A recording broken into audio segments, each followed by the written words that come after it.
Let's head back to the voicemail of Truth and Reason.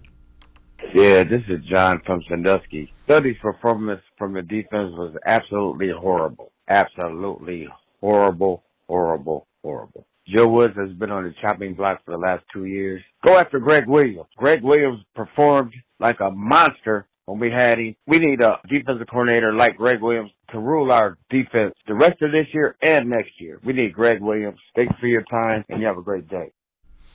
As always, appreciate all the voicemails. Casey, do you know what Gregg Williams is doing these days? I do. He's the defensive coordinator for the DC Defenders. Not in the NFL, not in the USFL, in the XFL. Can we please stop with the Gregg Williams? I mean, I get it. He gives people the warm and fuzzy feeling because they think of Gregg and his speeches and Hard Knocks, and then his stint as the interim coach where they went 5-3. But the bottom line is, like, in that final season in 2018 that he was here, that defense wasn't good. They were 30th in the league in yards allowed per game with 393. I think they were 31st in rushing touchdowns allowed and averaged, 24.5 points a game given up. They weren't good.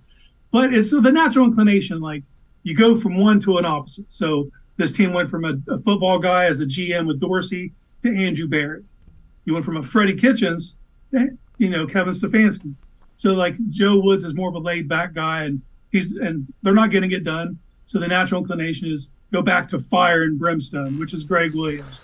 But, like, just bringing a guy in like that just because he has that kind of attitude, that by itself doesn't get the job done. And if Gregg Williams was, at the peak of his football intellect right now, he'd be in the NFL and not coaching in the XFL. And it's a mismatch with what else is there, and you're trying to align things. I get it. I want a more aggressive defense as well. I'm not sure Gregg Williams is what I would sign up for, though.